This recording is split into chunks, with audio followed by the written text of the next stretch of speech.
like to go back to the ancient Greeks because they started science early on, not as we know it today. That goes back about 400 years, but certain scientific principles began. They used deductive reasoning. That's using reasoning power starting from general statements to specific conclusions. And they also use inductive reasoning, going from specific examples to general statements. It usually involved astronomy, which is my chosen field, dealing with the motions of the planets, the stars, the sun, the moon, the phase of the moon, and so forth. And I'll give you a couple examples of inductive reasoning from the past dealing with astronomy. First of all, the shape and size of the Earth. It's a very common belief, misconception, that everybody thought the world was flat until 500 years ago at the time of Columbus. Well, it turns out people at least 2,500 years ago knew the world was spherical. Think about that. 2,500 years ago, people knew the world was spherical.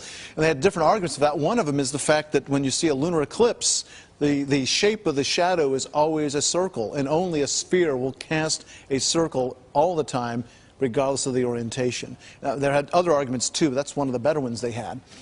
Then the geocentric theory. This is the dominant theory, the most successful theory of all time. A guy named Ptolemy, back around the 100 AD, put together this elaborate theory with epicycles going around and around to explain the motions of the sun, the moon, and the planets. And that theory persisted for 15 centuries. It was overthrown 400 years ago with the rise of modern science. The Earth is the center. And yeah, Earth is the center, and you're trying to explain the motions of the planets using circles. And it was a very complex theory which caused its collapse eventually. So a lot of interesting things from the history of science itself. Now, one of the most important people I like to talk about is Sir Francis Bacon. He lived 400 years ago. He was English, and he wrote a book published in 1620, Novum Organum. That's the Latin title, because all this sort of thing was written in Latin back then. It means new instrument. And in that book, and in a book a few years later he published called Leviathan, he put forth the scientific method, the thing you learn in school about hypothesis, and you test and you refine, and so all the steps. All Baconian science that he did. And he's also then the father of the inductive reasoning as well. He started up that idea 4 centuries ago. Everybody knows this except for one thing. What they don't know is that he wrote extensively on theology. You know, he took the Bible very seriously, as did most educated people in Europe at the time. And this is the untold side of Francis Bacon. He invented science, the scientific method, but yet he took the Bible very, very seriously. Is there a connection? Absolutely. We'll get to that in just a moment. The view of God made science possible. Yes. Sir Isaac Newton comes along a bit after Bacon. He wrote his Principia. Actually wrote it 20 years earlier, but in 1687 he published it. And in that he laid out calculus, physics, all these sorts of things. He did all the work before he was 22 years old, by the way. In 1704 he publishes optics. So this man invented calculus, and he invented physics as we know it. But the thing we don't really understand is the fact that he wrote more than 4 million words on theology. He wrote 10 times as much on theology than he did on math and science combined. So the man was very biblically literate and took the Bible extremely seriously. You know, you don't hear that story today about too many scientists today. Okay. And then you find other people, I'll just mention in passing, Copernicus with the heliocentric theory, popularization of that, Galileo with his use of the telescope for astronomy. Just tell our people what heliocentric means. That means the sun is the center and the planets, including the Earth, go around the sun. Right. Good point. Tycho Brahe, a Danish astronomer who did keen observations that his employee and student Johann Kepler used later to devise his 3 laws of planetary motion. All these people contemporaries roughly with one another 400 or 500 years ago. All these men steeply influenced by Christianity. Copernicus himself was a priest. Galileo wasn't, but he worked within the confines of the church. Yes. And Kepler and Tycho had they were Protestant, and they had very definite, strong views about Christianity and the Bible. Took the Bible very seriously. Again, the story you don't hear in school very much. Go back to Newton. I got a couple of quotes here, 3 quotes from his Principia. This most beautiful system of the sun, planets, and comets could only proceed from the counsel and dominion of an intelligent and powerful being. Obviously, Newton believed in intelligent design, didn't he? And then this being governs all things, not as the soul of the world, but as Lord overall. And finally, this last quote I want to give you from Mr. Principia, and thus much concerning God, to discourse of whom from the appearances of things does certainly belong to natural philosophy. That's what we called science. We would call science today, they called natural philosophy. These aren't the kind of words you'd find in too many science textbooks today, but this is the founding document of physics and modern astronomy. Yes. So obviously Christianity played a very key role in all this.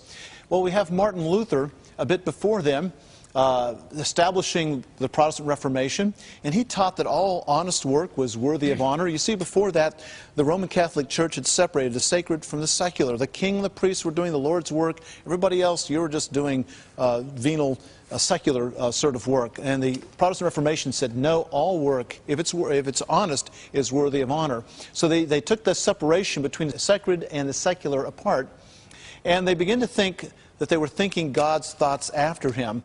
They were trying to think about how God was making the world work.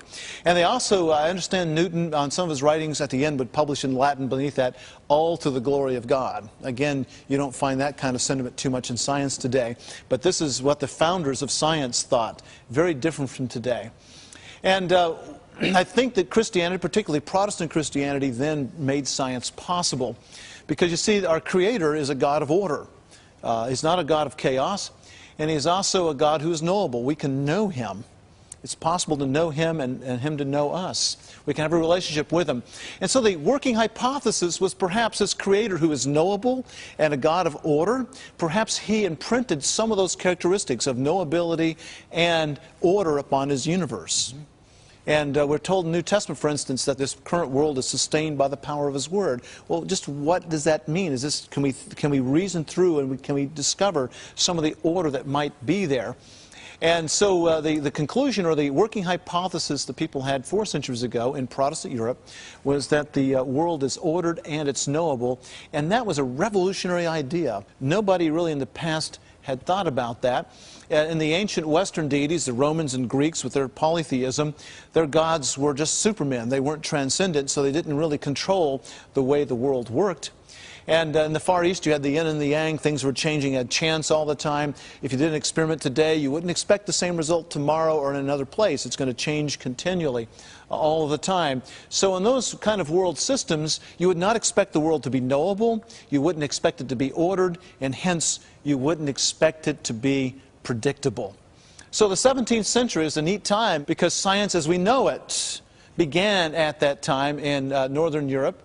And the Bible was taken seriously and was viewed as being authoritative, not only in spiritual matters, we all agree with that, but it also took it seriously in historical matters and even in scientific matters. So right there in that segment, he actually reveals what I would say is very much at the heart of why there is so much misconception and skewed thinking when it comes to modern-day creationism, modern-day apologetics, just the mainstream Christian worldview, particularly in the West. And anytime you listen to practically any of these mainline biblical creationist ministries, if you let them talk long enough, they will all say the same thing. They have all bought into this idea that it was the Christian worldview which made modern science possible, and then they try and say that only in the last couple of centuries that science took a wrong turn and got into Darwinism and atheism. And so this is the historical perspective, which essentially they all have. And so the question is this really accurate? Or is this argument that they're making about natural philosophy really a true representation of what we find in the Bible? Or were all these figures that he mentions really being true to what Scripture says? Or is there a skewed understanding, whether knowingly or unknowingly, of the historical facts and of these arguments around the relationship between the Bible and science? The first guy he talks about is Francis Bacon, saying that he took the Bible very seriously, and I think, as many of you already know, Francis Bacon was, in fact, not at all a Christian. He may have taken the Bible very seriously, but the real question is, in what sense did he take the Bible seriously? To make a long story short, Francis Bacon was essentially the founder of Rosicrucianism. He was an esotericist. He was an occultist. Likewise, Isaac Newton, who's one of the favorite heroes of modern-day Christian science, yes, he did write a great deal about theology and did believe in intelligent design and a creator and a supreme being. At the same time, He was greatly influenced by Kabbalistic and Hermetic texts. And this is the issue which the vast majority of these mainstream creationist folks are completely deluded on, whereby they ignore the fact that this argument about the universe containing all these invisible laws which God imbued upon creation with the intention of us to study and seek them out and quantify it and essentially unravel all these mysteries, these embedded mysteries, as a way of getting to know him, as a way of seeking a relationship with him. This is not something you find in the Bible. This is not something we see any of the patriarchs doing, any of the prophets, any of the New Testament apostles, and so what enclosed cosmology in this whole flat earth debate that's busting open really reveals is that the contemporary church has this gross misconception about science being essentially a gift from God, a Christian gift to the world. And this is idolatry, because when you boil it down, what it really amounts to is a loose form of dominionism.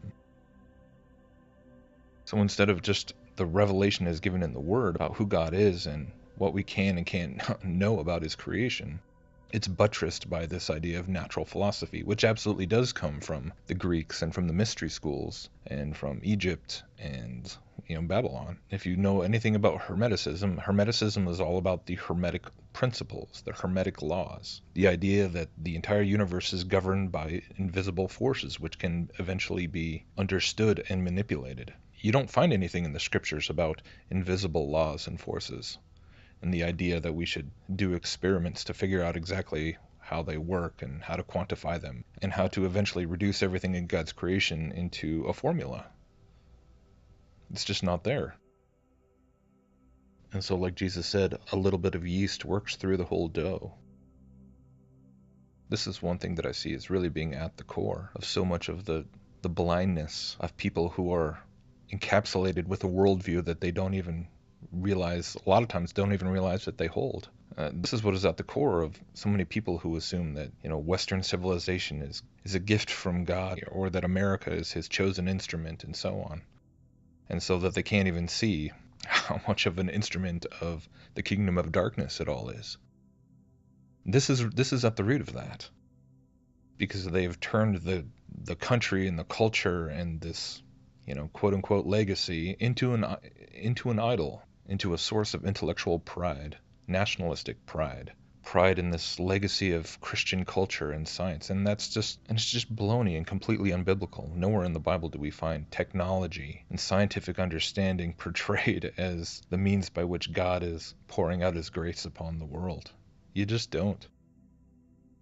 So hopefully this serves as another example to show people how all these things fit together. It's not just about a ball versus flat. There's deep underlying philosophical and historical concepts that are completely upside down. And this quote-unquote Christian scientific revolution was really an ideological Trojan horse whereby false teaching has taken the church captive. But now God is freeing people from this blindness, and it's a beautiful thing.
motions of the planets, the stars, the sun, the moon, the phase of the moon, and so forth.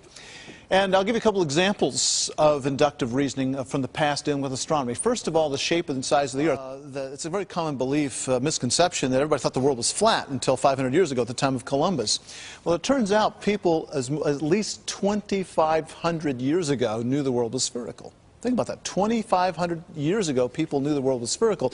And they had different arguments for that. One of them is the fact that when you see a lunar eclipse, the shape of the shadow is always a circle, and only a sphere will cast a circle all the time, regardless of the orientation. Now, there had other arguments too, but that's one of the better ones they had. Then the geocentric theory. This is the dominant theory, the most successful theory of all time. A guy named Ptolemy, back around the 100 AD, put together this elaborate theory with epicycles going around and around to explain the motions of the sun, the moon, and the planets. And that theory persisted for 15 centuries. It was overthrown 400 years ago with the rise of modern science. The Earth is the center. And yeah, Earth is the center, and you're trying to explain the motions of the planets using circles. And it was a very complex theory which caused its...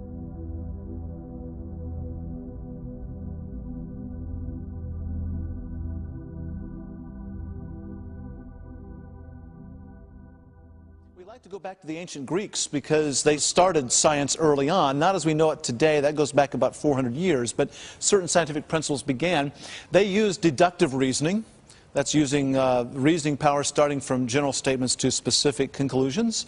And they also use inductive reasoning, going from specific examples to general statements. It usually involved astronomy, which is my chosen field, dealing with the collapse eventually.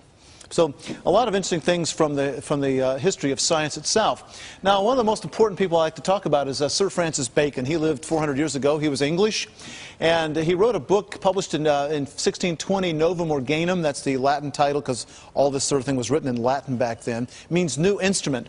And in that book, and in a book a few years later he published called Leviathan, he put forth the scientific method, the thing you learn in school about hypothesis, and you test and you refine, and so all the steps, all Baconian science that he did.